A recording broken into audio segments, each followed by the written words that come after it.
ఇందాక రాగానే అడిగాను ఆరోగ్యం ఎలా ఉందని. ఆరోగ్యం బాగుంది. చెప్పాలి కదా నాకు, అంటే ఆరోగ్యం ఎలా ఉంది ఇవన్నీ అంటే కారణాలు ఏంటి అని అంటుండే, మన వాళ్ళు ప్రేమతోటి నా భుజాలు లాగేశారు.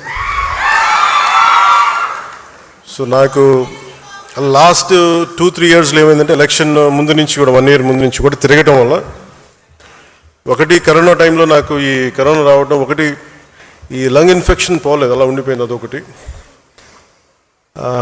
తర్వాత ఈ దుమ్ము ధూళిలో తిరగటం వల్ల అది లోపల ఒక ఈ సైనస్ ప్రాంతాల్లో చాలా కరుడుగా హార్డ్ అయిపోయింది, ఆ డస్ట్ బాల్ అయిపోయింది. అందుకని ఇక్కడ వాచిపోయేది, నాకు అర్థమైంది కదా చాలా కాలం. ఆ తర్వాత ఇంకా ఒక సైడ్ ఒక రోజు సడన్గా ఈ ఎడ్జ్ మన ఏమంటుందని ఎక్స్టెండెడ్ విషన్ కనిపించలేదు ఒకరోజు.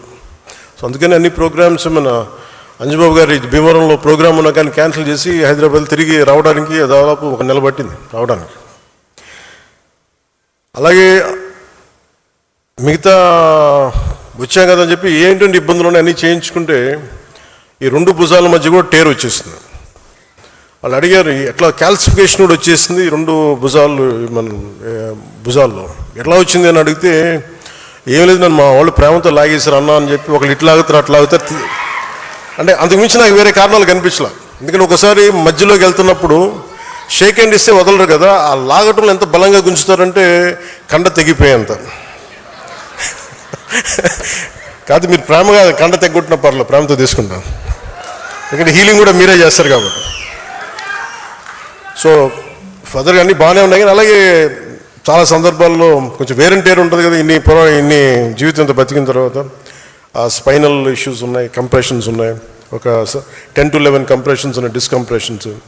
కాదే నాకున్న బేసిక్గా నాకు కొంచెం ఈ స్పోర్ట్ ట్రైనింగ్ ఉండడం వల్ల నాకు బాడీ తట్టుకోగలదు. అంటే ఎంత బాధ ఉంది ఎంత పెయిన్ ఉందో నాకే తెలియదు. నా పెయిన్ టాలరెన్స్ చాలా ఎక్కువ. అంటే లోపల తెగిపోయినా కానీ నాకు అర్థం కాదు, ఏదో ఇబ్బందిగా ఉంది ఇలా అనుకుని వెళ్ళిపోతూ ఉంటాను. తర్వాత టోటల్గా 2.5 inches ఎలా కదులుతున్నావు అంటారు డాక్టర్స్.